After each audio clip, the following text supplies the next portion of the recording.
안녕하십니까. 박시영TV의 박시영입니다. 오늘 저희가 이제 17번째 순서 시간인데요. 일부 일사천리 코너입니다. 어김없이 우리 고일석 기자님 오셨습니다. 안녕하세요. 고일석입니다.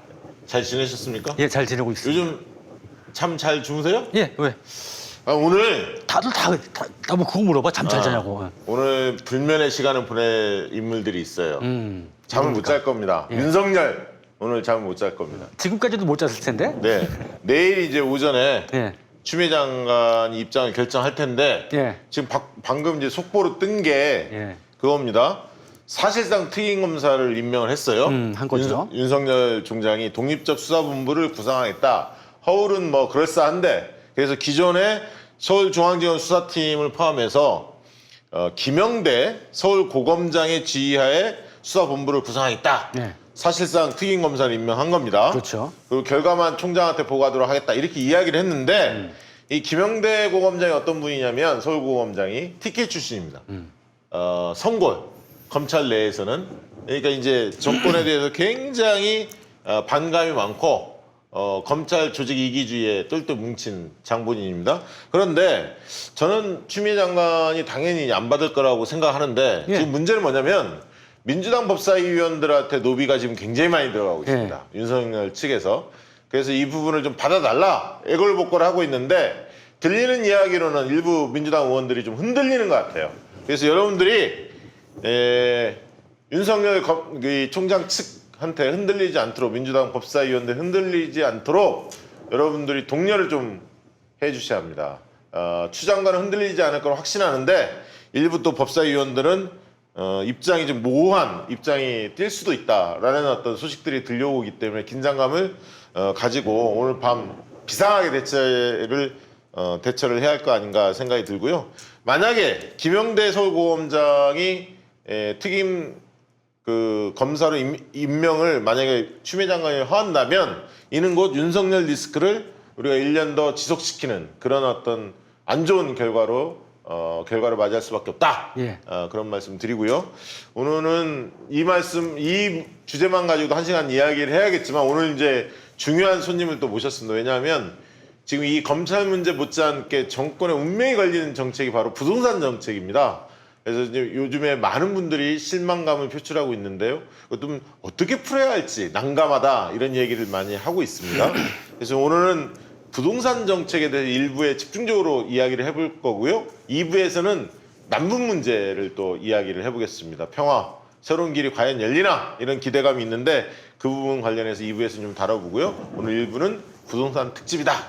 이렇게 꾸며봤으니까요. 많은 분들이 좀 참여해서 의견도 적극 내주시기 바랍니다. 먼저 우리 고일석 기자께서 선배님께서 저 부동산 문제 관심이 많았죠, 평소에? 관심이 아니라 제 사명으로 열심히 그래서 챙겼어요. 준비를 많이 해왔다고 합니다. 먼저 총론적으로 지금 부동산 정책에서 좀 논란이 되고 있는 부분들이 뭔지 준비한 자료가 또 있다고 하니까요. 설명을 좀 주시기 바랍니다. 논란보다도 정리하고 당인과 정부에서 어떻게 지금 대책을 해나가려고 하느냐를 정리한 다음에 다음 문제는 뒤에 네. 손님 모시고 자세히 말씀 나눠보도록 하겠습니다. 일단 지금 부동산 정책이 어떻게 이루어져 있고 당과 정부에서는 어떻게 지금 할 방침인가에 대해서 정리해서 말씀을 드리겠습니다. 부동산 정책은 크게 두 가지가 있죠. 그러니까 어떤 것이든 수요와 공급이 일치를 해야 되는 것인데 부동산 시장의 특성은 공급은 제한돼 있고 수요는 항상 넘치고 이래서 항상 오를 수밖에 없는 것이죠. 그래서 정책의 핵심은 수요 억제와 그러니까 수요는 억제해야 되고 공급은 적절하게 확대를 해야지 되고 그러니까 수요 억제와 공급 확대 이 두 가지로 이루어져 있습니다. 수요 억제 정책으로는 첫 번째는 사기 어렵게, 그다음에 살 마음이 안 생기게.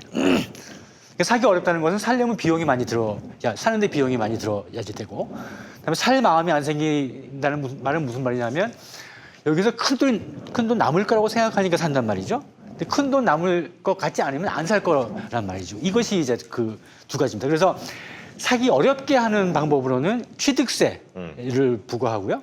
그다음에 금융을 제한하죠. LTV, DTI 많이 들어보셨을 거예요. 이것으로 수요를 억제합니다. 그다음에 살 마음이 안 생기게 하는 것. 그러니까 그러니까 집 사봐야 남는 거 별로 없겠다. 라는 마음이 들게 하는 정책으로는 보유세와 양도세가 있습니다. 그다음에 공급 확대. 공급 확대는 가지고 있기 어렵게, 그러니까 내놓게, 가지고 있는 걸 내놓게 하는 방법이 있고 새로운 집을 계속 지어준 공급 확대 이 두 가지가 있겠죠. 네. 그래서 가지고 있기 어렵게 가지고 있는 집을 내놓게 하는 방법으로는 보유세, 양도세, 그다음에 그 구축 건물을 매물로 내놓는 걸 촉진하는 요 정책이 있습니다. 이게 이제 부동산 정책의 얼개가 되는 것이죠. 그래서 자세한 내용을 말씀드리려면 좀 복잡하지만 지금까지 거론되어 온 이 분야 제가 지금 짚어드린 이 정책들에 대해서 지금까지 거론된 거의 모든 것을 당과 정부에서 하려고 하고 있습니다. 가장 여러분이 관심 있어 하는 보유세. 보유세는 재산세하고 종합부동산세가 있는데요. 재산세는 너무 광범위하니까 그건 좀 두고 종부세 과세 범위를 넓히고 세율을 올리는 다음에 이 중에서 이제 그 지금까지 얘기되지 않았던 것이 새로 얘기되는 것이 취득세 부분이 있습니다. 다른 건 종부세나 공급 확대는 기존에 쭉 얘기가 되어 오던 것이죠. 근데 취득세 부분은 이게 지금은 이번에 7월 국회에서 바로 할 것 같지는 않고요. 검토하겠다고 얘기하는 것인데요. 싱가포르 모델을 검토하고 있습니다. 그러니까 싱가포르 모델은 뭐냐 하면 우리나라는 취득세가 현행은 1%에서 3%예요. 그리고 4주택 이상일 경우에만 4%를 적용합니다. 취득세가. 근데 싱가포르 모델은 2주택 이상이면 무조건 기본 세율은 우리랑 같아요. 1%에서 3%인데 2주택 이상이면 무조건 12%에서 30%까지 올립니다. 취득세를. 그러니까 사기 어렵게 한다는 것이죠. 그러니까 세율은 어떻게 될지 모르겠지만 그 취득세를 지금은 4주택 이상만 다르게 하다가 2주택 이상부터 몽땅 다 엄청나게 높은 세율을 적용하는 이것을 검토하고 있고요. 그다음에 금융 제한은 일반적으로 지금 그 작년 12월 16일 날 정부에서 12.16 대책이라고 가지고 그 발표한 게 입법화가 안 돼 있어서 아직 적용이 제대로 되어 있지는 않은데 지금 이제 조정 지역 일반적으로 60%였는데 적용이 됐는지 안 되는지 모르겠는데 LTV 그 대출 제한을 담보 가액의 조정 지역은 50%, 그다음에 9억 이상 초과분은 30%로 확 떨어뜨리는 정책을 지금 시행하고 있죠. 이것은 이제 그 입법하면서 그대로 갈 것이고요. 단 지금까지 그 실거주자 그러니까 뭐 신혼부부라든가 생애 첫 주택 구입자라든가 이런 분들을 위한 디딤돌 대출과 보금자리로는 70%를 그대로 유지하는 이 방법을 쓰고 있고요. 여기 다 말씀드리려고 안 그래도 준비해온 거예요. 자, 죄송합니다. 여기 하여튼 하려고 그런 걸 다 하고 있는데 그 중에 특히 강조해야 되는 것은 임대사업자 혜택이죠. 임대사업자 혜택을 완전히 철폐하려고 합니다. 이것은 이 임대사업자 혜택을 왜 주게 되었는가에 대해서 설명하자면 길지만 생략하기로 하고 이거는 이제 당에서는 완전히 이건 철폐를 하려고 하고 있어요. 근데 정부에서는 이게 지금 제일 많이 걸리는 부분이죠. 그래서 정부에서는 지금까지 임대사업자로 등록돼 있는 그분들에게 주던 혜택은 그대로 가고 새로 임대사업자로 등록할 사람한테는 혜택을 다 없애는. 이거 근데 말이 안 되죠, 이거는. 그래서 당에서는 지금까지 임대사업자 등록한 사람들에게 주던 혜택을 몽땅 다 없애는 걸로 지금 그 법안을 제출해 놨습니다. 그렇게 될 것 같아요. 네. 다음에 공급 확대가 중요한데 공급 확대는 그 아까 말씀드린 신혼부부, 청년, 노인, 생애 최초 최초 구입자들에게 특별 공급하는 겁니다. 지금까지 그 공영주택 있죠. LH나 지방공사에서 분양하는 거 이런 것들의 80% 정도가 특별 분양이었어요. 이분들에 대한 20%가 일반 분양이고 이걸 거의 100%로 다 진짜로 집이 필요한 이분들을 위해서 공급을 하고요. 국민주택은 지금 한 45%, 43%이 정도였어요. 특별 분양 물량이 이걸 거의 50% 이상으로 늘리는 식으로 변경을 하려고 하고 있습니다. 이게 지금까지 우리가 당과 정부가 그러면 이 정도 하면요 사실 토지 국유화 말고는 할 게 없어요. 그거는 이제 좀 전문가 그 정도로 모시고 물론 이제 세율에 좀 기대치가 차이가 있을 수는 몰라도 할 수 있는 건 몽땅 다 한다. 이렇게 받아들이시면 되겠습니다. 많은 분들이 이제 부동산 정책에 대한 사실을 신뢰가 좀 없다 이런 말들 많이 합니다. 그만큼 이제 결국 시장을 장악하지 못한 측면이 있고 반성할 대목이 사실 많이 있죠. 지금 아마 이제 이 방송을 지켜보는 분들이 오늘 이제 그 아까 있던 윤석열 총장이 사실상 특임검사 임명한 거와 관련해서 민주당의 법사위원들의 입장이 의원들별로 좀 나뉘는 거에 대해서 관심을 좀 가지고 있죠.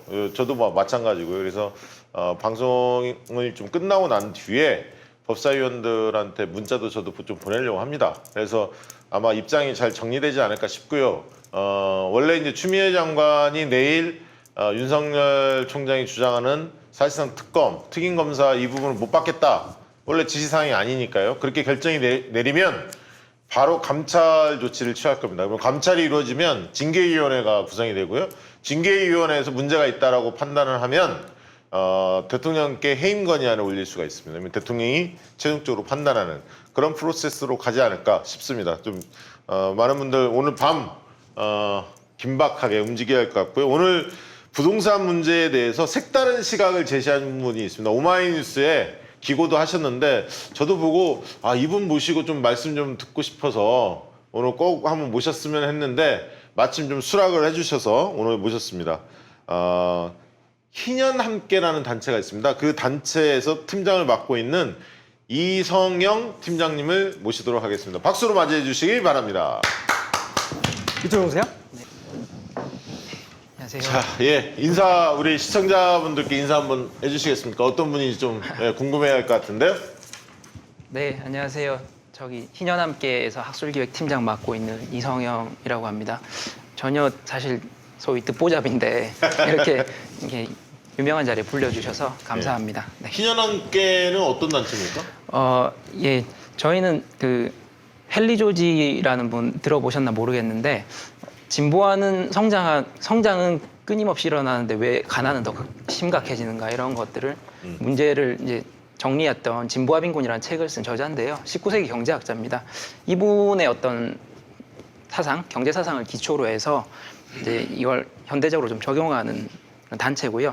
저희는 지금 1984년도에 한국 헨리 조지 협회라는 단체로 시작했다가 기독교 베이스라서 성경적 토지 정의를 위한 모임, 희년 함께. 희년이라는 건 사실 이제 구약에 나오는 개념인데 50년에 한 번씩 토지를 이제 고루 분배하고 부채를 탕감하고 노예를 해방하고 이런 좀 급진적인 제도인데 이런 것들을 현대적으로 이제 농경 사회니까 오늘에도 이제 그 정신을 적용하고 하려고 하는 단체고요. 이제 헨리 조지 어떤 이 경제 사상을 기초로 하고 있습니다. 네. 그러면 개인적으로는 그런 부동산 정책에 관심이 그 단체 할 때부터 있었겠네요? 예, 이게 아무래도 제가 대학교 때 헨리 조지 진보와 빈곤 보면서 우리 사회 양극화의 원인이 이 토지 문제에 있구나 이런 토지 생각들을 문제 좀 깨닫게 되면서 이제 그때부터 좀 하면서 지금도 이제 이런 시민단체 활동하면서 사실 저는 이제 선생님들 선배님들이 이제 잘 정리해놓은 이론과 이런 것들이 있습니다. 그런 걸 좀 더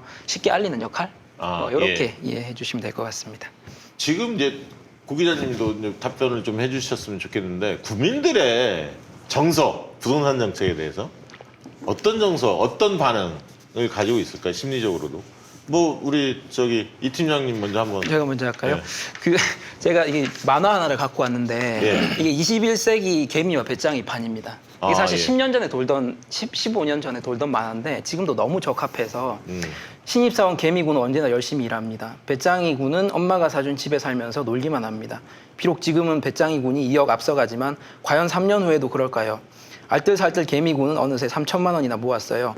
놀기만 한 배짱이 군은 집값이 3억 정도 올랐네요. 이제 격차는 4억 7천. 개미군이 이런 욕을 하는데 사실 이 정서가 지금 시민들이 많이 느끼는 정서인 것 같아요. 아무래도 좀 대한민국 아파트 거주 비율이 50%를 넘는데 그냥 직장 동료, 이웃 사람 둘 중에 한 명은 아파트에 살고 있거든요. 근데 최근 3년에 그게 2배가 뛰었다고 생각을 하면 없던 사람은 나는 특별히 그냥 일만 열심히 하던 사람은 그냥 빌려서 살든지 전월세로 살다가 일만 열심히 하던 사람들은 박탈감이 어마어마한 거죠. 지금 사실. 30대들이 제일 그 대출받아서 집 산다는 거 아닙니까? 그러니까 제가 그 박 대표께서 물어보시는 거에서 어떻게 말을 해야 될지 참 약간 좀 망설여지는 게 있는데요. 네. 제가 이 부동산 정책을 지난 쭉 같은 스터디를 하면서 네. 지지난주에 우리 그 김남국 의원하고 황희두 네. 의원 나왔잖아요. 네. 그때 방송 때는 얘기 못했지만 시간이 없어서 청년 부동산, 청년 주택 공급이 제일 중요하다라고 저는 생각하는데 그때부터 쭉 청년들을 그러니까 집을 보유하려면 상당히 좀 먼 20대, 30대도 아니고 20대들을 좀 만나봤는데 약간 좀 걱정되는 게 우리가 생각할 때 주택 문제는 정말 집이 필요한 사람이라고 하면 주거 비용이 너무 많이 들어간다. 월세다 뭐 전세 이런 것들을 저렴하게 하거나 그런 비용 없이 안정하게 살 수 있는 집의 확보 이것이 이제 중요한 거 아니겠습니까? 근데 청년들은 젊은 친구들은 내가 사서 집값이 올라서 많이 남길 수 있는 이런 구도를 머릿속에 그리고 있어요. 아니 그러니까 쉽게 얘기하면 로또로 생각하는 거죠. 네. 지금 신분 상승의 기회로 부동산을 지금 보는 거고 그렇게 보고 원래 있어요. 그러니까 쉽게 설명하면 시간이 많지 않으니까 네. 짧게 갑시다. 원래는 이제 30대들 여론조사하면 20, 30대들이 집에 대한 소유욕이 없었어요. 네. 그래서 괜찮은 임대주택 있으면 그거 살고 자동차는 좋은 거 끌고 다니면서 여행도 하면서 행복을 좀 만끽하고 싶다 이런 가치관 정서를 가지고 있었는데 30, 40대들이 그랬죠. 그렇죠. 네. 근데 지금 집 올라가는 속도나 이런 걸 보니까 이건 장난이 아니거든. 이게 지금 이걸 뭔가 돈을 벌 수단도 되고 지금 놓치면 앞으로 더더욱 어려워지겠다 이런 판단을 한 거 아닙니까? 그러니까 제가 드리고 싶은 말씀은 또 지금 우리 이 실장께서 지적해 주실 부분이라고 생각을 하는데 1주택자라고 해서 난 집 가졌으니까 끝이다라고 생각하지 않는다는 거예요. 계속 집값이 올라서 거기 큰 돈을 남겨서 더 큰 집 좀 이사 가든 이런 욕구를 항상 가지고 있다는 거죠. 오늘 제가 50대를 만났더니 그 얘기하더라고. 자기는 집이 있어. 근데 이제 아이들 걱정하는 거예요.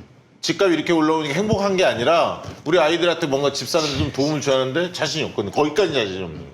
그러니까 이게 지금 집값이 올랐다고 다른 사람들이 뭐 집을 가진 사람은 굉장히 기분이 좋냐? 그런 것만은 아니에요. 그건 일부고 다수는 집값이 올랐음에도 불구하고 자식 걱정 여러 가지 때문에 이 부분이 좋은 시그널로 받아들이지 않는 거죠. 지금 이제 오늘 모셨던 이유 중에 하나가 다른 분들하고 조금 접근 방식이 우리 이성현 팀장님이 좀 다른 것 같아요. 오마이뉴스에 그런 표현을 하셨어요. 1주택은 실수요자, 다주택은 투기꾼 이런 프레임이 있는데 이건 허구다, 잘못된 거다.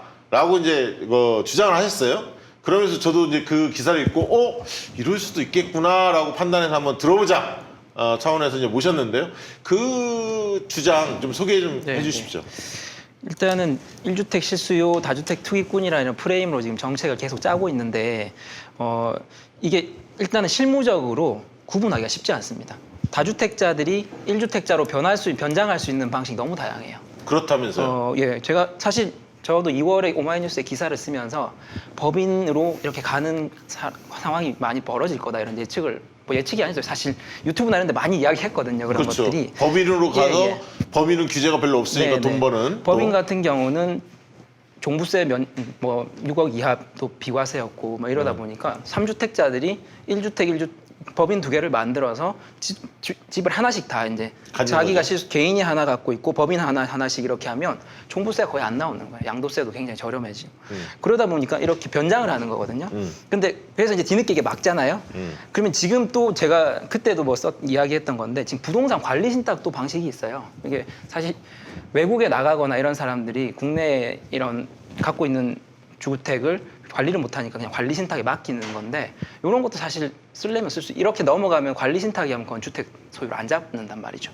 그런 걸 쓸 수도 있고 정 안 되면 자녀들 일가 친척들 세대 분리시켜서 사실 지금 시중에 4대 시중 하나 우리 국민 신한 이 4대 은행에 정기예금 10억 이상 들어가 있는 게 300조랍니다.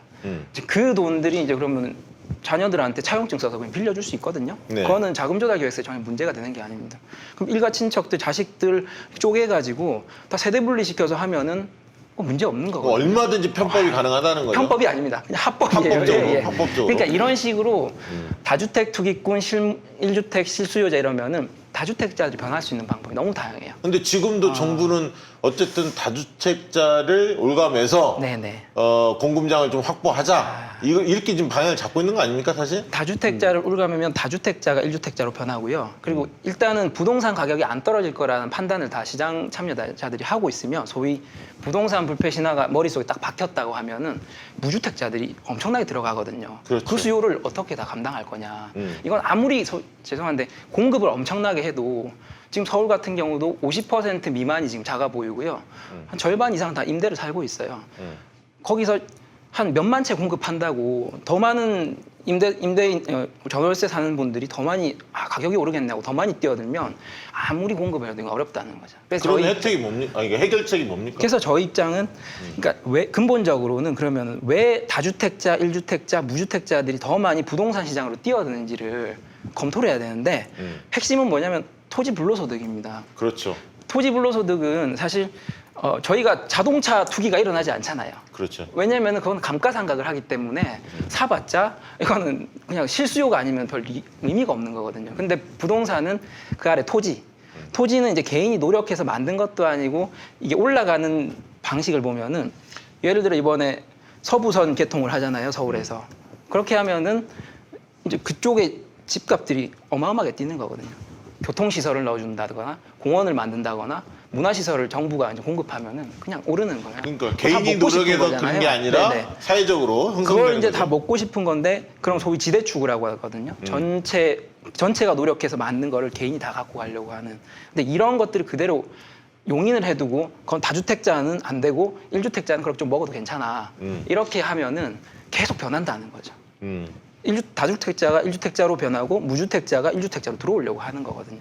그러니까는 계속 그래서 똘똘한 한 채라는 이야기도 나오고 하는 건데 그래서 저희는 토지에서 발생하는 가치를 상당히 환수를 해라. 네. 그렇게 하면은 수익률이 떨어지기 때문에 잘 안 들어가게 되는 거죠. 그러면 근데 저항 그럴 때- 같은 게 세지 않을까요? 그렇죠. 조세 저항이 그래서 참여정부 때 종부세를 하면서 제일 우려했던 건데 저희가 참여정부 때 생각을 하면서 아쉬운 지점이 뭐냐면 그 조세 저항, 종부세 같은 경우는 세금을 내는 사람들은 집단이 확실하거든요. 근데 혜택을 보는 사람들은 그걸 지방교부세를 다 뿌려주는 거예요. 네. 그럼 지방교부세를 뿌려주면은 이제 지방에 있는 뭐 아이들 급식비 아니면은 뭐 경로당 비용 뭐 이렇게 들어가는데 이분들은 이게 종부세로 들어온 건지 몰라요. 모르죠. 근데 그래서 그때 돌아보면서 저희가 아쉬운 게 이거를 실제로 이걸 받는 사람들 명확히 했으면 어땠을까. 그게 이제 그래서 보유세 강화 기본소득으로 하면은 이재명 지사가 이제 지난 대선 때 경선 후보로 나오면서 국토보유세 기본소득을 했을 때 시뮬레이션을 했던 게 그렇게 국토보유세로 새롭게 짜서 진행을 하면은 94%는 내는 돈보다 받는 돈이 많다는 거예요. 아, 실제 예, 그렇습니까? 시뮬레이션을 해서 그렇게 이제 짰거든요. 근데 그렇게 하면 사실 이번에 재난지원금도 한번 맛을 보면은 이거는 굉장히 이제 한번 다시 뒤돌리기가 쉽지가 않잖아요. 보유세로 거둔 것들을 기본소득으로 나눠주면 94%는 더 혜택인 거거든요. 그럼 어느 정도 실효세를 높이자는 얘기입니까? 이제 뭐 보유세를 기준으로 아닙니다. 그거는 이제 국토보유세로 아예 종부세만으로는 한계가 있으니까 보유세를 새롭게 한번 재편을 해서 하자는 건데, 근데 지금 단계에서 가능한 거죠. 지금 단계에서도 가능하죠. 그 실효세율을 그 약간 누진적으로 만들었는데 지금 단계에서 충분히 가능하고요. 그때 제가 정확히 기억은 안 나는데 한 15조 원이 모이는 걸로 했어요. 네. 2017년에 그렇게 해서 다시 돌려주는 걸로. 그런데 그러니까 지금 네네. 이제 그러니까 그런 거를 그러니까 보유세를 일단 예. 보유세를 지금 기준으로 보면 중과하는 것을 네네. 1주택, 다주택 가리지 말고 약간 누진이 있겠지만 가리지 말고 그렇죠. 책임질 수 있게끔 네네네. 부과를 맞습니다. 하는데 네네. 지금 이제 재산세는 거의 뭐 0.1% 거의 미미한 수준이잖아요. 그렇죠. 종부세의 예, 예. 경우에 많아봐야 네네. 4%고 네네. 0.6% 이렇게 되는데 예. 지금 그러니까 종부세를 강화한다 실질적으로 네네. 국토보유세는 좀 다음 얘기고 네네네. 종부세를 강화한다고 하면 지금 정부가 최고세율을 4%까지 올린다는 것인데 예. 법인은 예, 그걸 기준으로 할 때 어느 정도 올려야 예. 저 지금 그러니까 1주택자도 부담을 느낄 만큼이 될까요? 근데 지금 정부 기조는 사실 1주택자들은 더 세금 부담을 낮춰주겠다라는 게 기조이긴 하거든요. 그래서 저는 좀 우려가 되는. 그런데 하여튼 건데 그 부담을 준다면 부담을 준다면 예. 사실 지금 종부세만으로는 좀 한계가 있다고 봐요. 아니 근데 제가 궁금한 게 만약에 예. 1주택자에 대한 부담을 줄여주고 다주택자를 올리면 아까 모두에 얘기했던처럼 적법한 형태로 세대원을 분리하든 뭐든 1주택으로 갈아탄다는 거 아니에요. 예, 지금 갈아타고 핵심이. 수요도 더 많아지고. 아니, 그러니까 못 잡는다는 얘기예요. 네. 지금 핵심 그러니까 그 부분에 대한 판단을 하는 게 굉장히 중요하다는 거예요. 네, 네, 맞습니다. 그러니까 지금 뭐 세율을 딸리 하는 거는 별로 의미가 없다는 거지. 그러니까 어느 정도로 부과를 해야 저는 근데 지금 문제는 작년 12, 16 대책에서 고가 주택을 지금 찍었잖아요. 예. 그러다 보니까 풍선 효과가 그 아래로 나온 거거든요. 종부세 이하로 6억짜리들이 9억으로 상향 조정이네. 9억이 이제 종부세 기준이거든요. 그러다 보니까 그 아래로 쭉 올라가다가 이제 법인 같은 경우는 6억 이하가 6억 이하까지 비과세고 하니까 더 낮아지는 것들이거든요. 근데 지금 시장 이제 애널리스트들이나 이런 분들 예측하는 바로는 아마 이쪽으로 또 규제하면 더 떨어질 수 있다. 소위 빌라나 이런 데로도 갈 수 있다라고 보는 거거든요. 실제로 지금 안산 단원구가 지금 최근 폭등을 했거든요. 11% 막 이런 식으로 올라서 폭등을 했거든요. 왜 그랬습니까? 안산 그게- 신도시 얘기 나와서 아닙니다. 그런가? 그게 이제 30대들은 돈이 많이 없잖아요. 예. 그러면은 자기 수준에 맞는 것들을 이제 찾아가는 거거든요. 근데 안산은 한 2억대거든요. 그러다 보니까 여기는 내가 대출 받고 이렇게 해서 들어갈 수가 있는 거예요. 그러면 들어가면 오를 거다. 그럼 최근에 11%가 올랐다니까요. 그러다 많이 보니까 몰리니까 거기에. 네. 그러다 보니까 이게 지금 사람들이 이미 부동산 불패다. 이제 딱 생각이 바뀌었거든요. 이런 상황에서는 사실 종부세만으로 좀 한계가 있는. 종부세 과세를 더 낮추고 이렇게 하면 실질적으로 그냥 종부세가 의미가 없거든요. 그냥 재산세 재편 같은 방식이 되는 거예요. 그러면 지금 보시기에는 정부가 지금 아까 하려고 하는 특히 이제 지금 정부는 정부보다도 어떻게 보면 당이 주도해서 여당이 주도해서 좀 더 종합적으로 강도 높은 대책을 좀 내놓겠다 이런 거 아닙니까 사실? 근데 그 언론에 보도된 내용도 들었었고 아까 고일석 기자 말씀하신 걸 들어보면 그렇게 한다고 한들 한계가 명확하다 이렇게 보시나요? 지금 저가 기사로 접한 거는 정부든 이제 민주당이든 다 1주택자 보호, 그러니까 다주택 투기꾼 1주택 실수요 이 프레임이 너무 강하다는 느낌이에요. 그러니까 취득세 강화나 이런 것도 1주택, 2주택자 이상은 취득세 강화를 하겠다라는 거거든요. 당연히 아까 말씀드렸던 것처럼 다양한 방식으로 1주택자로 바뀌어서 사면은 취득세가 별로 안 나오는 거거든요. 뭐 어떻게 막을 거냐. 저는 또다시 그러면은 풍선 효과 또 날 거다. 이렇게 보는 거죠. 그러니까 취득세든 부유세든 양도세든 구분하지 말고 저희는 기본적으로 기존은 보유세가 강화되고 사실 이제 취득세, 양도세 이런 거래에 부과되는 세금은 낮추는 게 시장 이게 동결 효과나 이런 걸 막는 좋은 방법이라고 경제학적으로 검증돼 있기 때문에 근데 이제 이게 뭐 지금 이런 상황이 이런데 우리 보유세 높이고 거래세 낮추겠다면 이것도 지금 부작용이 있을 수 있으니까 일단은 올리고 요거를 차츰차츰 조정해주겠다. 거래세나 이런 거는 단계별로 낮춰주되 보유세는 높이는 거는 그런 방식으로 가는 건 동의한다. 네네. 싱가포르 모델을 보면서 좀 참고하는 것도 저는 좀 아쉬워요. 사실 싱가포르는 80%가 이제 국가가 거의 공공임대주택 공공임대는 아니지만 이제 거의 한 채씩 다 공급을 해주는 기준이거든요. 그 얘기를 하더라고요. 제가 이 얘기를 하고 싶었는데 우리가 궁극적으로 지금 왜 문제가 생기냐면 어려움냐면 국공유지라는 게 우리나라는 20% 정도밖에 안 된다는 거예요. 외국은 뭐 40, 60 막 굉장히 많다는 거죠. 그러다 보니까 시장에 개입해서 정부가 할 수 있는 역할이 꽤 있는데 우리는 실제로 국공유지가 대부분 공원, 그린벨트 이런 거밖에 없는 거예요. 그러니까 근데 실제로 캠코나 이런 데에서는 괜찮은 게 나오면 오히려 자산을 막 매각해. 그거를 예를 들면 임대주택이나 뭘로 국가가 사들여갖고 공립이 사들여서 할 수 있게끔 유도하는 게 아니라 거꾸로 가고 있다고 사실은. 그러다 보니까 쓸 수 있는 수단이 별로 없다 이렇게 주장하는 분도 있거든요. 맞습니까? 이 얘기가? 예, 그럴 수 있죠.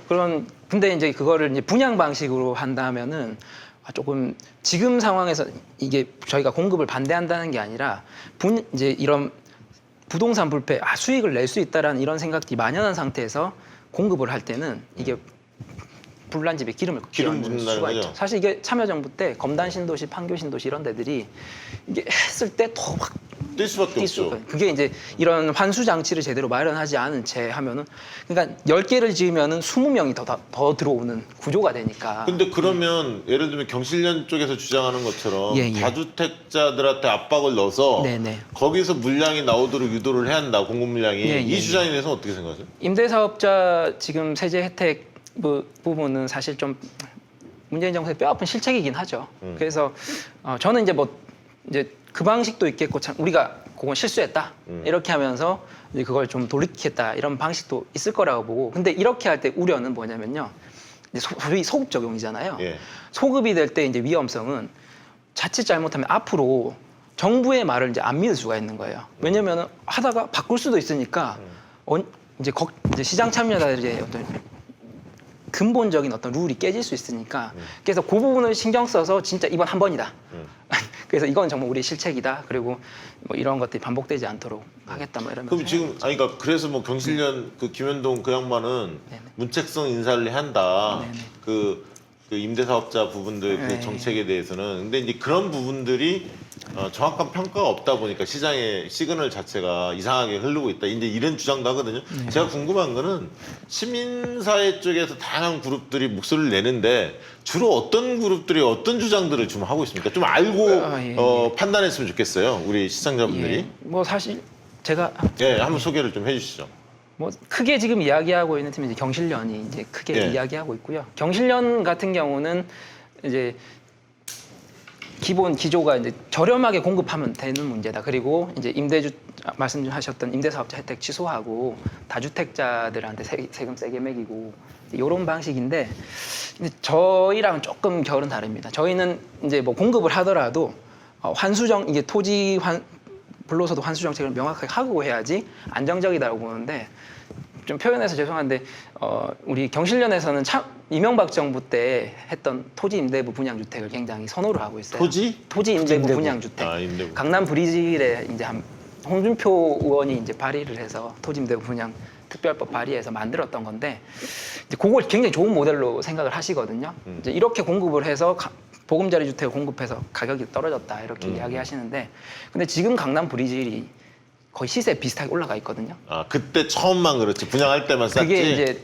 너무 좋은 위치를 토지 임대를 어마어마하게 저렴하게 했거든요. 그렇죠. 그러면은 이게 다시 다 이게 가격에 시세 왜냐면 주변 붙을 수밖에 시세하고 거의 같이 가죠. 좀 지나면 그렇게 되게 돼 있죠. 토지 임대료를 시장 가격 비슷하게 안 매기면 그게 다 정가가 되거든요. 시세로. 그런 좀 한계가 있어서. 결국은 그 분들이 로또로 맞은 거 아니에요? 그렇죠. 쉽게 그런 얘기하면. 분으로 맞죠. 근데 네. 경실련에서는 너무 좀 그런 좀 많이 좋은 모델로 이야기를 하셔서 저희 좀 아쉬운. 저는 좀 경실련 아쉬운. 말고는 또 어디가 있나요? 참여연대도 이제 이야기를 많이 하시는데 예. 참여연대는 뭐 저희랑 크게 다른 지조는 아닌 것 같습니다. 아, 비슷합니까? 보유세 강화, 예, 보유세 강화. 정세현 교수님이나 이런 분들이 예. 뭐 저희랑 비슷하게 다 이야기하시고. 계속 그리고- 이제 궁금한 거는 그 환수 장치가 중요하다는 말씀이잖아요. 네, 네. 그게 어떻게 돼야 되냐는 말씀이냐는 거예요. 환수 장치가 이제 뭐 이거는 경제학적으로도 검증됐고 한 게 이제 토지 보유세를 강화하고 얼마나 네. 저희는 이제 사실 참여정부 때 목표로 했던 게 한 10년 기준으로 해서 보유세 실효세를 1% 가자. 1%, 예. 그게 이제 한 미국 수준이랍니다. 네. 미국 평균이 1%라는데 그 정도로 하면은 예를 들어 10억짜리 갖고 있는데 연 1,000만 원을 보유세를 내야 되면 이제 부담이 돼서 이제 투기로는 들어가기는 어려운 그런 것들이 있고. 근데 이거를 좀 장기적으로 10년 로드맵이었는데 그러니까 사실 문재인 정부가 아쉬운 지점이 이제 9.18 대책, 9.13 대책, 12.16 대책 이렇게 다 내시면서 장기 로드맵을 이야기하는 보유세 장기 로드맵이 여기 없었습니다. 아 네. 장기 로드맵이 없다. 사실 참여정부는 안타까웠던 게 차기 정권 창출 가능성이 거의 없다고 사람들이 생각해서 어차피 다음번에 정권 바뀔 건데 그러니까 종부세가 힘을 잘 못 발휘한 것도 있어요. 아 유동성- MB 쪽으로 넘어갈 거다. 예, 거의 뭐 이제 지방선거에서 다 연전 연패하고 이렇게 하다 그것도 의미가 보니까. 있겠네요. 예. 근데 사실은 문재인 정부는 달랐잖아요. 지금까지도 50% 가까이 이제 그렇죠. 먹고 다음 있어서. 정권을 재집권할 거다는 인식이 더 높잖아요. 그런데 이제 이걸 보유세 강화 장기 로드맵을 제시를 못했죠. 그래서 보유세 여러 이유가 1%에 있는데. 대해서는 지금 제 개인적인 판단으로는 이번 총선을 거치면서 종부세 즉 좀 더 넓히 종부세라는 건 사실상 대단히 제한적인 세제잖아요. 근데 예, 예. 종부세가 상징하는 보유세의 네네. 1%에 네네. 대한 국민적 합의는 최소한 우리 민주당 지지자들 사이에서 합의가 돼 있다고 생각이 돼요. 네네. 그러니까 사회적 합의가 그것을 정부와 당이 받아들이기만 하면 되는데 그게 좀 쉽게 받아들이지는 않고 있는 상황이라고 봐야 되겠죠? 근데 1%라는 정확한 1%인데 근데 그걸 종부세로 다 커버를 하려면 보유세 1% 보유세. 그렇죠. 그러면 이제 종부세를 사실 새로운 세제가 필요합니다. 보유세, 종부세, 지금 재산세 이렇게 나눠 있는 건 왜냐하면 종부세만 하면은 위쪽이 너무 누진이 돼서 지금은 웬만한 데는 다 6억, 9억 이상이잖아요. 네. 이 사람들이 저항이 어마어마할 거거든요. 그러면 밑에도 약관 과세를 더 올리면서 이제 기본소득으로 다시 돌리면은 이게 상당히 비율이 한 8, 90%는 혜택을 보는 그래서 구조로 이제 갈 그 텐데. 얘기를 하시는 거네요. 그러니까 보유세, 국토보유세를 신설도 하고 이 실효세를 전반적으로 강화하되 기본소득의 개념을 붙였을 예, 때 예, 예. 수혜받는 효용감을 사람들이 크게, 있기 때문에 그래야지 거부감이 절할 거다. 조세 저항이 안 생긴다라는 저항감이 절할 거다. 예, 그 얘기 같고 네, 네. 주택 백지 신탁 도입도 주장하셨어요. 네, 네, 네. 어떤 의미입니까? 고위공직자 부동산 백지 신탁 같은 경우는 사실 이제 2004년 이때 이제 저희 지도위원이신 김윤상 교수님이 진보합인권 역자시기도 한데 이분이 이제 처음에 내신 아이디어예요. 고위공직자들은 부동산 이제 주식 백지 신탁처럼 이제 실수요를 증명하지 못하는 거는 다 그냥 이제 백지 신탁을 하라. 그래서 이게 2005년 6월, 8월 그때 지병문 의원이 발의도 하시고 했는데 뭐 묻혀버렸죠. 근데 기본적으로 지금 노영민 실장 해프닝이나 또 늘 저희가 인사청문회 때 많이 보면은 위장전이 무슨 부동산 투기 막 이런 게 엄청 많았잖아요. 근데 늘 사실은 이런 것들을 합법화 시켜놓고 부동산 투기를 합법화 시켜놓고 고위공직자들은 웬만큼 돈이 있으시고 하니까 뭐 재테크를 생각하면 집 한 채 두 채 살 수는 있는데 이제 그런 사람들까지도 다 이제 청문회 때 다 걸리는 거죠. 네. 그러다 보니까 그냥 그런 이게 정말 고위공직자가 될 수 있는 풀이 너무 좁아지는 것들입니다. 그러면은 그냥 나는 투기 뭐 땅을 사랑해서 샀다느니 뭐 이런 얘기 하지 말고 그냥 너 실수 나는 이거 뭐 수익 목적으로 산 게 아니기 때문에 괜찮다 갖고 가라 백지 신탁 가라 그리고 뭐 매각 원가랑 뭐 매입 원가와 이자만 받겠다 이렇게 하면은 구구절절 설명할 필요 없이 투기 목적 아니다라는 게 그러니까 이 증명되는 부분은 거거든요. 지금 뭐 그 이재명 지사도 그렇죠. 원희룡 지사 뭐 예, 많은 예, 분들이 예, 사실 많은 주장을 분들이 하고 있고 네. 지금 양당의 다주택자 경실련이 발표한 네. 걸 보면 민주당은 24%, 그다음에 통합당은 40% 의원들이 다 이것은 주택자야. 40명 정도. 그렇습니다. 예. 명수는 비슷하지만 명수는, 예. 전체 의원수가 다르기 때문에 24대 40%뭐 이런 차이를 보이고 있는데 그다음에 이제 그 경실련 발표에 의하면 뭐 비서관급 청와대. 이상의 청와대나 일곱 또 명. 국토부 관계자들 네네. 보면 한 30~40%가 다주택자다. 그래서 이제 경실련 쪽에서도 뭐 이 부분은 동의하는 것 같고 그다음에 이제 오히려 그 대상자를 좀 바꿔주는 만약에 백지 신탁을 거부를 하면 1주택자들 중심으로 그 담당자를 교체해 주는 게 맞지 않느냐 뭐 이런 주장도 하는 것 같아요. 백지 신탁의 경우에 그것을 요구하고 바라는 그 관점이 그 다주택자들이 정책 결정권자들이 다주택이면 다주택에 유리하게끔 정책을 운영할 수밖에 없다라는 관점입니까? 아니면은 그 다주택은 계속 기피를 해야 되니까 배제를 해야 되니까 그 솔선수범을 보여야 된다 그 측면입니까? 아니면 둘 다입니까? 둘 다인데요. 단기적으로는 사실 지금 정부 정책을 집행하는 사람들의 의지를 확인을 못하는 거거든요. 시장 참여자들이 이런 차원에서는 정말 우리는 시세 차익 부동산 투기를 막을 거다. 그러면은 사실 뭐 1주택 외에는 파는 게 맞죠. 그게 자기네들이 이야기하는 바랑 적합한. 그러면 시장 참여자들 일단 믿는 거잖아요. 정부의 영이 다시 이제 서는 거거든요. 그런 효과도 있고요. 근데 사실 뭐 역사적으로 보면 노예제를 찬성하냐 폐지하냐 노예를 많이 갖고 있던 남부 사람들이 미국의 남부 사람들이 노예제를 찬성하는 거고요. 노예가 없는 북부 사람들은 노예제를 반대하는 거고 조선 개창에서도 토지를 많이 갖고 있던 권문세족들은 토지 개혁을 반대하는 거고 신진사대만 찬성하는 게 뭐 당연히 사람이 그렇게 갈 수밖에 없는 아니, 고위공직자 그래서- 다주택이 그럴 가능성이 충분히 있다. 그럴 수 네. 있죠. 물적 토대를 거스르기 쉽지 않습니다. 예. 그래서 그 얘기도 하더라고요. 어떤 분들은 이 사회적 합의가 대단히 중요하다는 거예요. 그러니까 이게 갈등이 당연히 있고 손해보는 사람이 있고 이익 보는 사람이 당연히 나타날 수밖에 없는 정책이기 때문에 이런 정책일수록 오히려 국회에서 낮은 단계라도 계속 합의 수준을 높여가야 한다는 거예요.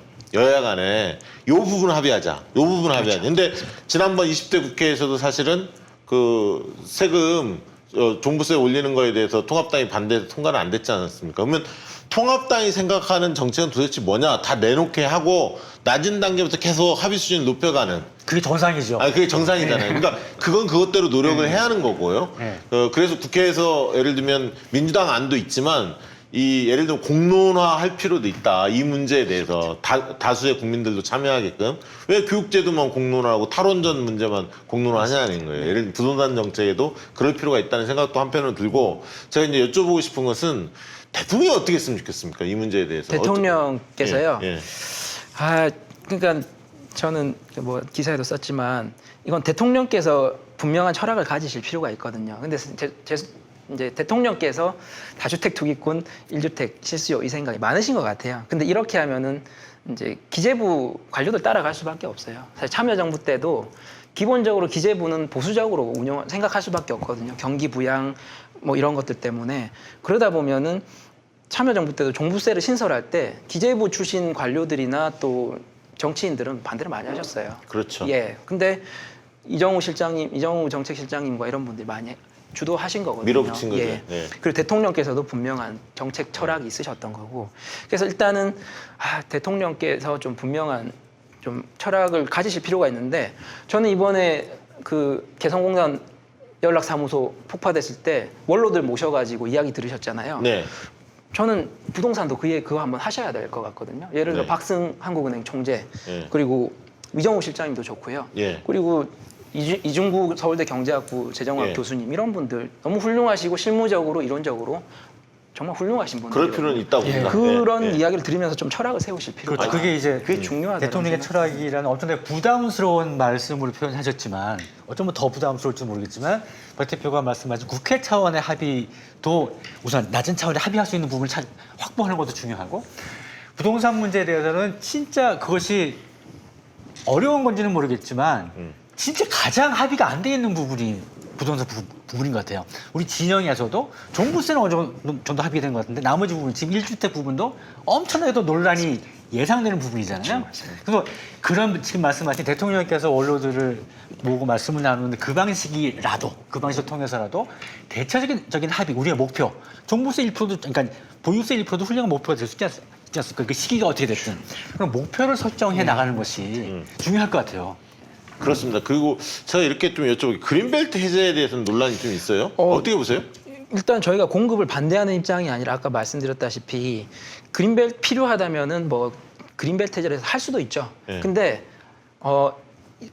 여기서 수익이 시세 차익을 생각하면서 너무 많은 사람들이 들어오기 시작하면 그러니까 열채를 공급하는데 무주택자들이 20명이 더 시장으로 들어오면은 이거는 기름을 끼얹는 거가 되는 거예요. 그러니까 이런 방식이 사실 지금 신혼희망 타운 같은 경우는 소위 수익 공유형 모기지 제도라고 한 정부가 일단 거기는 분양가 상한제나 이런 것 때문에 한 시세 60% 80% 공급이 되니까 시세 차익이 많이 남잖아요. 되면은 그러니까 지금 예를 들면 정상적으로 작동하는 것을 만들어내지 못한 상태 속에서 예, 공급이 이루어지면 그렇죠. 그건 결국 또다시 폭등을 뭐 하는 폭등할 겁니다. 수밖에 예, 예. 없다. 신혼희망탄 같은 경우는 30%를 환수하게 돼 있죠. 그렇죠. 근데 이런 그 것들은- 정도면 적절합니까? 환수? 저는 개인적으로 지금 최소 30% 대출을 받아서 그거는 나중에 정부한테 대출을 받아서 정부가 그 시세 차익 나중에 팔거나 대출금을 다 갚으면 주택의 시세 차익 30% 갖고 가는 이런 방식인데 30%좀 작다고 봅니다. 절반 정도는 갖고 가서 절반 정도? 그러니까 이게 사실은 지분 공유형, 수익 공유형, 손익 공유형 이런 것들이 모기지 제도가 사실 이명박 박근혜 정부에서 나온 것들이거든요. 근데 정파 따지지 말고 좋은 거면은 열심히 써야 돼. 이거 근데 이게 또 민주당 총선 3호 공약이었어요. 예. 수익 공유형 모기지 확산하겠다. 그런 것들을 지금 분양하는 주택들에 다 좀 해서 분양 주택도 지금 로또가 돼 있어서 더 많은 사람들이 무주택자들이 계속 들어가는 국면이거든요. 그러면 당이 그 그러니까 국토부 쪽한테만 맡기는 게 아니라 정부한테 맡기는 게 아니라 당이 좀 주도성을 발휘해서 여러 가지 지금 안을 막 연구하고 있잖아요. 그런 어떤 방식이 더 그래도 좀 시장이 주는 반응이랄까 앞으로 정책 완결성이나 이런 게 좀 더 낫다고 보여지십니까? 저는 국토부 공무원들한테만 맡겨놓는 것보다. 이제 기재부나 국토부 관료분들보다는 좀 당이 하는 것도 좋긴 하겠지만, 근데 제가 보는 근본적인 문제는 사실 김수현 실장이 성공했든 실패를 했든 컨트롤 타워긴 했거든요. 그렇죠. 근데 김수현 실장 이후에는 사실 부동산 정책과 전반적으로 하는 컨트롤 타워가 안 보이는 상황입니다.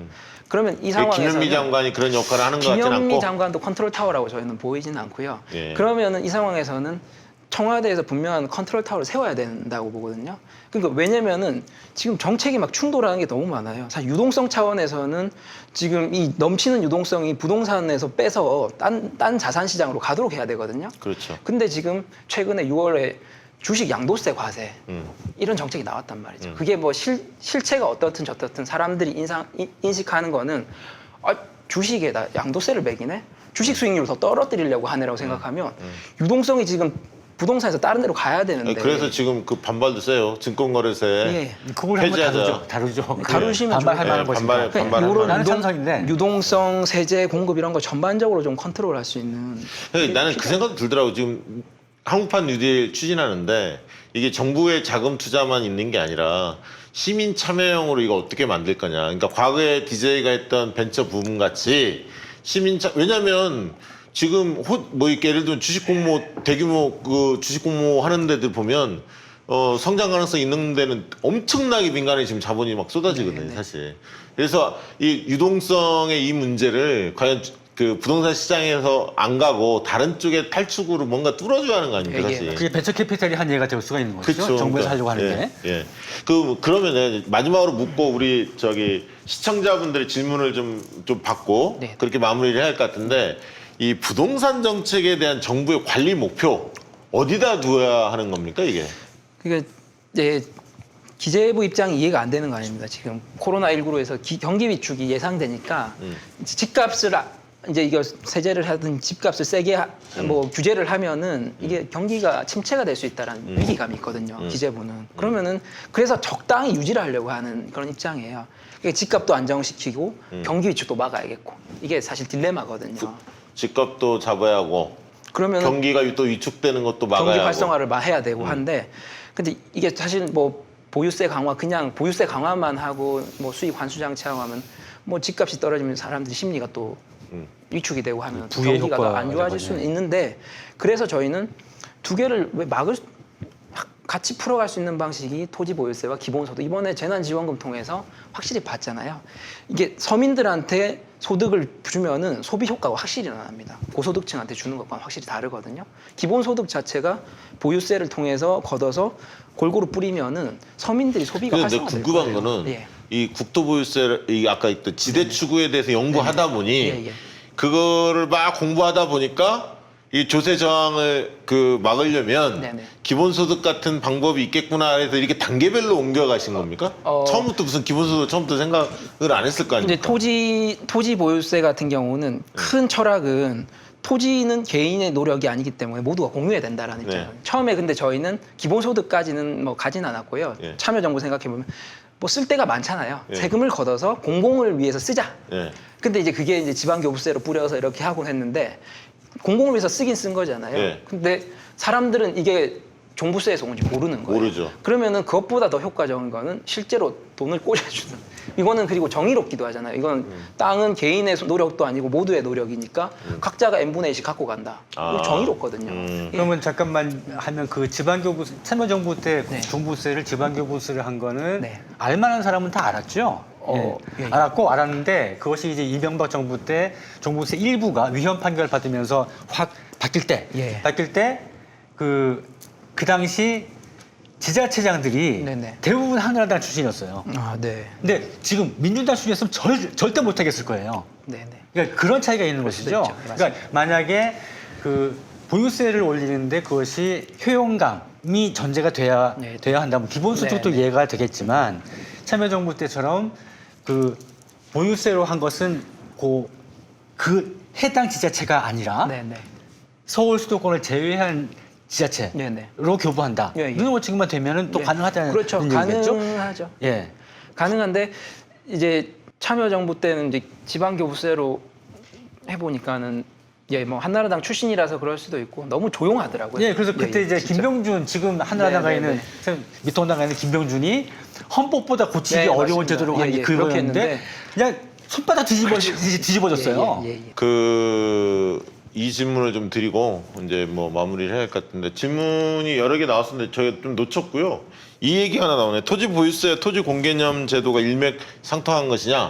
예, 뭐 상통하죠. 근데 토지 공개념 같은 경우는 그 지금 김종인 대표님이 1989년도에 하긴 한 거예요. 예. 근데 그런 이제 택지 소유 상한제 뭐 이런 것들은 조금 저희는 약간 좀 조악하다고 봅니다. 이게 너무 시장을 거스르는 방식으로 200평 이상 소유하지 못하게 이런 방식은 너무 좀 조악하다. 그러니까 쓰려면 써라. 대신에 제대로 비용을 내고 써라. 이게 훨씬 더 시장 친화적이고 시장을 거스르지 않는 방식인데 그때는 조금 그런 부분들은 아쉬운 것들이 그러면 있죠. 이런 부동산과 관련된 정책 논의하는 시민사회 중에서 네. 지금 팀장님 쪽에서 희년함께서 주장하는 이 논리가 네, 네. 그 다수의 논리입니까? 어떻습니까? 예전에는 정말 한 참여정부 때는 되게 외롭게 했는데 지금은 근데 뭐 시민사회도 뭐 참여 뭐 어딘 토론회 같은 데 나가면 네. 이 주장이 늘 그래도 한쪽에 차지 않아요? 그렇죠. 뭐 저희 뭐 지금 저는 이제 시민단체고 한데 이제 토지 플러스 자유연구소 뭐 네. 지금은 없어졌는데 토지정의 시민연대 이런 시민단체들이 다 같은 뿌리거든요. 네. 그러다 보니까 그분들이 지금 뭐 많이 활동하고 계시고 예. 교수님들도 바깥의 경제학 교수님들도 되게 많이 이 생각을 지지를 하시고 계셔서 예. 그러니까 저는 아이디어로 사실 그 생각 가졌어요. 뭐냐면 대통령께서 예를 들면 부동산 특보, 그다음에 시민사회에서 이런 참신한 발상하는 사람들의 의견을 좀 들어보시고 정말 괜찮다 생각하면 왜 이런 국토부 차관 이런 식의 새롭게 접근하는 시도가 나는 좀 시장에 줄 필요가 있다. 그런 생각도 얼핏 가져왔습니다, 사실. 예, 뭐, 그런 부분에 대해서 어떻게 생각하세요?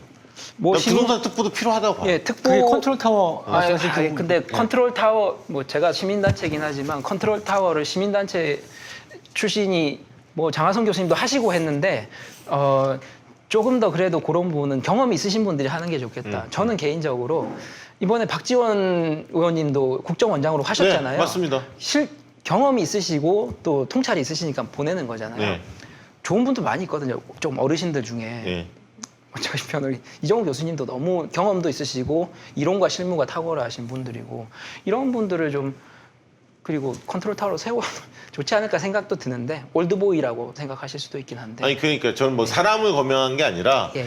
그런 어떤 부분이 필요하다. 인사 문제에 있어서 예를 들면 기존 그 직제를 건드리지 않고도 특보 같은 걸 할 수도 있으니까 네. 그런 것도 얼마든지 할 수 있고요. 그래서 뭔가 시장한테 단호한 대통령님의 의지를 필요할 필요도 있고 그다음에 정부 정책 중에서 아까 임대사업자 이런 잘못된 거에 대해서는 가감히 질책도 해야 하는 거고 그래서 의지가 단순히 추상적인 얘기가 아니라 구체적으로 좀 느껴지게 하고 또 한편은 이제 정책적인 부분도 나와야 할 것 같고요.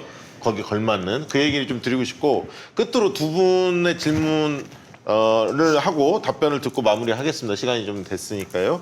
김튜브님이 질문하셨는데요. 내용이 뭐냐면 결국엔 유동성을 다른 곳으로 유인하자는 말씀인데요. 대안은 뭔가요? 이렇게 여쭤봤습니다. 네. 사실 뭐 자산 뭐 채권 주식 시장은 제 뭐 전문도 아니기도 하고 이제 한데 이제 저도 이제 그 듣는 애널리스트 분들이나 이런 것들 참고해 보면 그럴 듯한 설득력 있는 얘기들이 뭐냐면 일단 유동성이 지금은 이제 주택으로 못 들어오게 뭐 주택담보대출 이런 걸 하고 있잖아요. 근데 지금 자영업자 대출 그리고 뭐 신용대출 그리고 정 안 되면 아까 말씀드렸던 돈 많은 부모님들에서 차용증 쓰고 그냥 받을 수 있는 이런 대출, 돈 빌리는 것들 이런 유동성이 이렇게 흘러올 수 있는 게 너무 많거든요. 그러니까는 이런 부분들을 좀 자영업자가 대출을 받는다라고 하면 그 돈이 주식이든 부동산을 못 흘러가게도 막아야죠. 꼬리표를 달아줘야 된다는 대출을. 그리고 뭐 이런 좀 대출 규제가 필요하고 지금 같은 경우 담보대출을 주택담보대출 통한 이제 그냥 원금을 상환을 거의 안 해도 되는 이런 대출이 있거든요. 그런 건 원리금 기준으로 상환을 할 수 있도록 해서 소득 기준으로 좀 부담스럽게 해야지 이게 너무 1,000만 원, 2,000만 원 벌면서 5억짜리를 살 수 있고 이러면 이게 어려워지는 것들이거든요. 그 일각에서 그런 얘기 나오더라고. 어제 뭐 김종민 의원하고 끝나고 그제 그 여기 출연하셨잖아요. 뭐 이런저런 얘기를 해봤더니 그분은 이제 아이디어가 있더라고요. 토지은행을 신설하자. 그래서 유동성을 거기 확보하고 아까 있던 국공립 그 지를 그 토지가 한 20%밖에 안 되는데 그걸 늘려놔야 한다. 그래서 대신에 거기에 이제 은행에 넣는 이자는 충분히 보장을 해주고 그런 식으로 해서 대책을 마련한다. 이게 하나 있었고 아까 이제 제가 얘기했듯이 시민 참여형의 한국판 뉴딜 같이 뭔가 탈출구를 마련해줘야 한다. 이게 정부의 돈으로만 하려고 하지 말고 저는 이제 그렇게 생각해요. 이게 좀 심플해야 얘기가 한번 나중에 고민을 좀 해봤으면 좋겠고요. 끝으로 드래곤님이 질문한 질문인데요. 서울 지역에 대한 수요를 줄여야 하는데 대학을 이전하면 어떨까요? 라는 의견을 주셨습니다. 어떻게 생각하십니까? 저는 좋은 아이디어라고 생각합니다. 사실 세종시 이전 때 정부기관 이전보다 서울대를 이전했다면 어땠을까? 뭐 어떤 분 어떤 헌법학자는 그런 얘기도 하시더라고요. 서울대를 이전하기 훨씬 더 효과가 컸을 거다. 그걸 종합적으로 그러니까 지금 이제 부동산 시장 지금 부동산 시장을 안의 측면이 있고 바깥으로는 부동산으로 몰리는 유동성을 다른 쪽으로 돌리고 또 하나는 서울 수도권으로 몰리는 수요를 돌리는 것이 이제 국토 균형 발전이죠. 그래서 지금 제일 전향적으로 나오는 것이 김경수 지사의 동남권 메가시티가 저는 좋은 방안이라고 봐요. 그러니까 서울 수도권 같은 수도권을 부산도 그냥 하나 더 만들자는 거죠. 그래서 그것이 지금 김경수 지사가 재판 때문에 액티브하게 못하고 있는데 그것만 좀 벗어나면 한 모델로 추진해 볼 수 있을 것 같아요. 예, 맞습니다. 네. 그러니까 저만 해도 이 서울 수도권 벗어나면 일하기 힘들거든요. 네, 그렇습니다. 자, 속보가 나왔습니다. 속보. 추미애 장관께서 윤석열 총장이 제안했던 독립수사본부 사실상 특임 검사 이 안에 대해서 거부했다는 속보가 떴습니다. 아유 뭐 역시 추미애 박수 한번 칠까요? 역시 강단 있습니다. 추미애 장관. 그래서 이렇게 되면 아까 모두에 말씀드렸다시피 순서는 그렇게 갑니다. 아마 총장에 대한 감찰을 지시할 것 같고요. 감찰을 지시하게 되면 징계위원회가 구성이 되고 그 안에서 지시 불이행에 대한 적법성을 따질 겁니다. 그래서 문제가 생긴다면 대통령한테 해임 건의안을 하지 않을까. 그게 이제 프로세스거든요. 그 프로세스를 밟지 않을까 생각을 하고요. 민주당 의원들이 여러 입장을 아까 가진 것으로 알려지고 있지만 어쨌든 추 장관이 단호하게 입장을 좀 정리하신 것 같습니다. 너무 걱정 안 해도 될 것 같다는 말씀 드리면서 오늘 이성영 팀장님이 참 부동산 문제 하루아침에 해결 안 됩니다. 그리고 이 정책 가지가 너무 많고 복잡합니다. 그리고 많은 분들이 다 전문가야. 이 문제 참 어렵습니다. 그래서 한 번에 끝날 사안은 아니고 또 윤호중 총장이 민주당에서는 기재위 쪽에서 오랫동안 활동하시면서 부동산 문제에 대해서 적극적으로 좀 참여를 하고 계신데요. 그래서 민주당 쪽에서도 뭐 여러 강병원 의원도 이번에 어제 뭐 입법 발의했던데 여러 의원들이 적극적으로 참여하고 있는데 좀 저희가 모니터링해서 적절한 시점에 민주당에서 어떤 생각, 어떤 구상을 갖고 있는지 적임자를 좀 모셔서 이야기 듣는 시간도 아울러 갖도록 하겠습니다. 오늘 박수 치면서 1부는 마치고 잠시 후 2부 때 남북 문제에 대해서 집중적으로 다뤄보도록 하겠습니다. 감사합니다. 고맙습니다.